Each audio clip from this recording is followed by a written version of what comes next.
Sa linya natin si Assistant Secretary Irene Dumlao, tagapagsalita ng DSWD. Ayan. ASEC Irene, good Good morning. morning, Asek.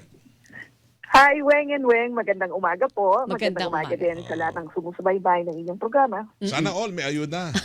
Hindi lahat, pero ASEC, mangungumusta muna kami kasi lahat na ng sektor na dapat bibigyan talaga ng DSWD na kompleto yung payout ng last week schedule, pero ilan po ang kabuuan na nabigyan ng ayuda?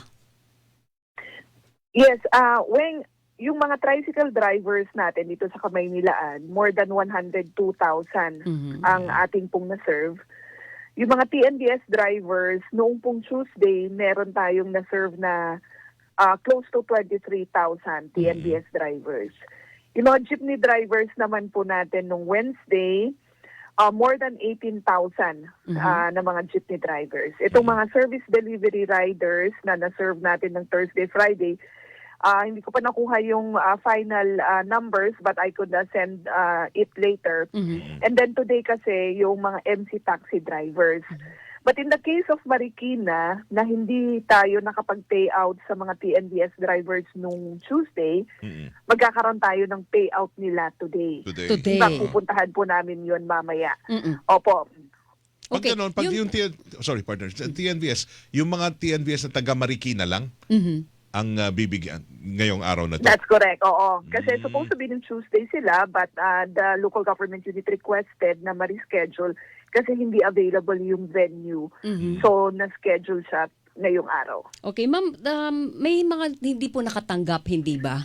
Mayroong hindi kompleto, halimbawa, hindi kompleto requirement o kaya naman nagkagulo-gulo yung kanilang personal data, kaya hindi po nakasama sa listahan. Paano po ang gagawing diskarte doon ng DSWD para masigurado na marireach out din sila at mabibigyan ng ayudang para sa kanila?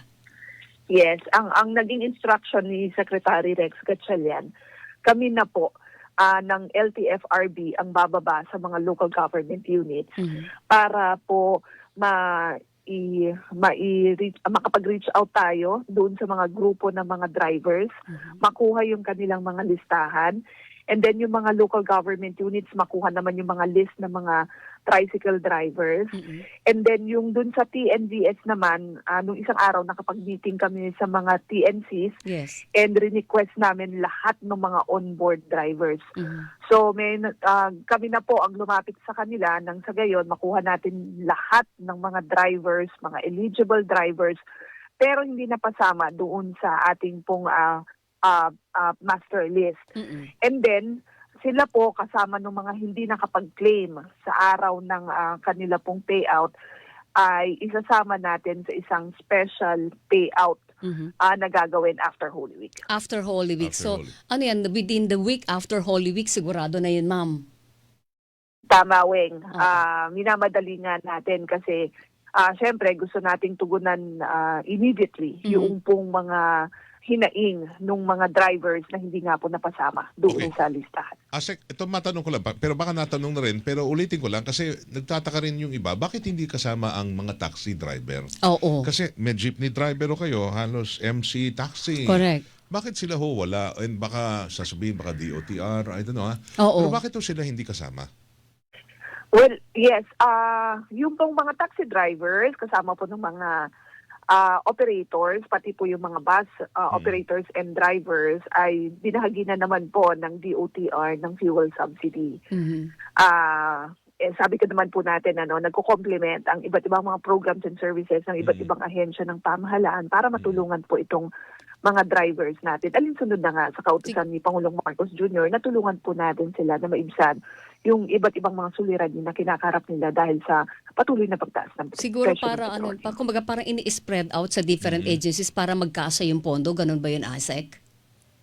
Well, talagang tinitignan kung ano ba yung mga pangangailangan. And then, nagko-complement nga yung mga resources ng iba't ibang ahensya ng pamahalaan. Pero kung sila po ay nakakaramdam na crisis din ho sila ngayon, pwede ho ba sila on their own ay pumunta sa DSWD, pumila sa AX at bibigyan nyo kahit sasabihin nila taxi driver po in crisis ho kami ngayon hirap din mahal ng diesel. Well, yes, opo, kasi magkakaiba naman ng kinakaharap na krisis ang bawat isa po sa atin. Kaya kung sa tingin nila, talagang matindi yung pinagdadaanan nilang krisis, maaari po sila magtungo sa aming crisis intervention unit at i-assess po ng ating mga social workers para makita natin ano yung appropriate na tulong na maipapabot po ng ating Hindi pwede Linawin ko ilambing yan, partner, kay Secretary. Baka pwedeng isama nyo na taxi driver kasi iilan lang naman ho na sila eh. I think, ano yan, 3,000 ba yung bilang? O 5,000 siguro? Hindi pwedeng akuin ng DSWD yan. Sige po, ako na, kaysa nag-aantay pa tayo sa DOTR, baka matagal pa. Well, I understand itong linggong ito namahagi rin ang DOTR nung fuel subsidy.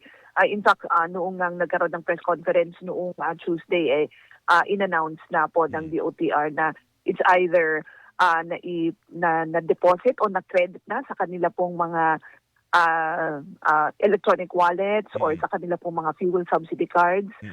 So, nakapag-umpisa na nga rin po sila sa distribution. But again, tinitignan naman natin yung pong mga sitwasyon so that in any case, nakakailangan na natin na magbigay ng karagdagang pong tulong, ay mas mapapasama rin sila o makukonsider din sila doon sa mababahaginan nga po ng financial assistance. Basta ang mahalaga right now, mabahaginan muna lahat regardless kung saan po galing na agency. And then pangalawa, napo-perfect natin yung listahan so that again, kung kakailanganin ng karagdagan pa na tulong, ay meron na tayong basihan and then mas magiging madali na po yung pag-distribute natin ng tulong. Ayun, sige. Alright. Good luck, Asik. Bantayan ulit namin at hihintay namin yung payout, special payout para po doon sa hindi mga nakatanggap. Thank you, Ma'am, sa Asik. oras. Well, Good morning. yes, Weng, no. Ito yung kadahilanan kung bakit patuloy na umiikot si Secretary Rex Gatchalian sa iba't ibang mga payout sites para makita ano yung sitwasyon, ano yung mga problema, ano yung mga challenges para agad po natin na matugunan. Okay. So, again, maraming salamat po sa inyo at magandang umaga. Good morning, Salamat. Ma'am. Thank you. Assistant Secretary Irene Dumlao ng DSWD spokesperson. Hilingan, walang pinoprotektahan.